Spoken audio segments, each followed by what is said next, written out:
Public Relation memiliki peran yang sangat penting dalam mengelola komunikasi antara perusahaannya dan pabriknya.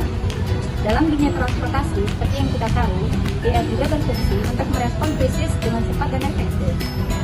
Nah, salah satu kasus yang cukup menguji kemampuan PR KCI terjadi pada Maret 2019.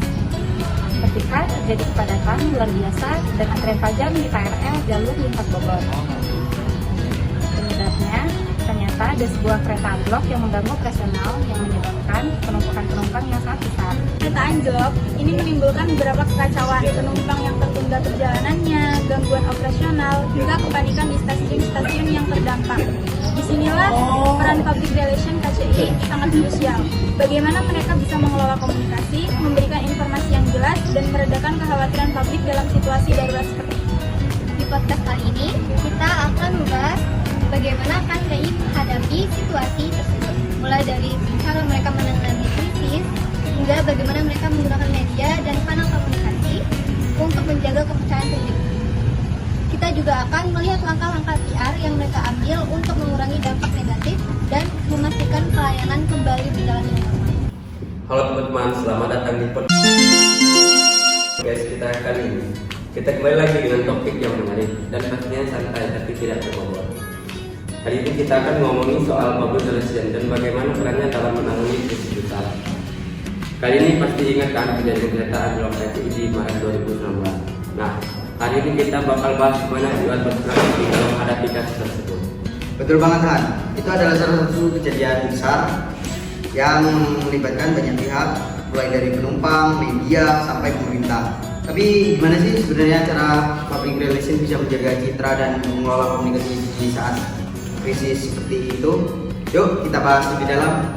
Oke, sebelumnya kita bahas lebih lanjut tentang para PR.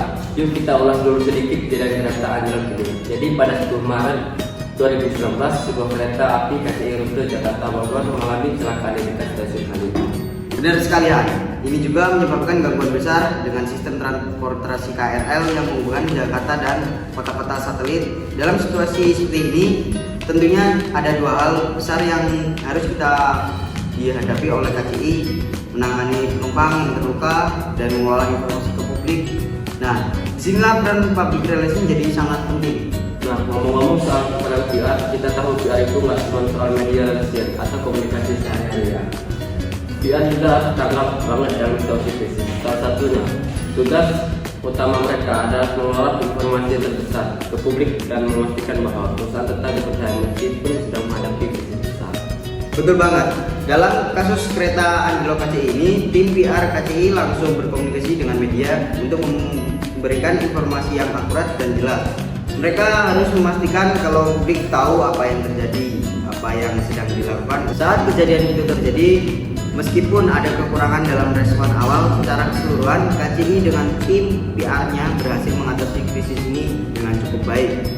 Tapi tentu saja setiap krisis itu memberikan pelajaran. Dari kasus ini kita bisa melihat bahwa pentingnya perencanaan dan perlatihan untuk tim PR dalam menghadapi keadaan darurat. Setuju banget ya, selain itu perusahaan juga harus siap dengan rencana komunikasi dengan penumpang. Gak bisa cuma masalah kalau semuanya akan berjalan lancar, krisis bisa datang kapan saja.